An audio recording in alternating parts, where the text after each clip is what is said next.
All right, on number 2, it says, what is the scale factor from S to L? So I like to measure out the bottom most of the time because it's easiest for me to see.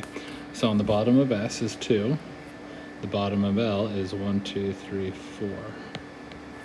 So the scale factor from S to L is 2 times what is 4. So 2 times 2 is 4. So my scale factor. Now we're going the other way. We're going backwards, 4 to 2. So 4 times what is 2? Well, 4 times a half is 2. Remember, we talked about this a couple days ago. To find the scale factors, we can take the copy divided by the original. So in this case, the copy would be S, 2. The original would be L, 4. So 2 divided by 4 is going to give me 1/2 or 0.5, 0.5. Now it says triangle M is also a scale copy of S.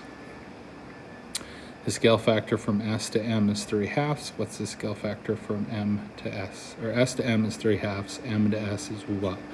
Well, if we look here, these two, we went S to L and we got 2, and then we went L to S and we got 1/2.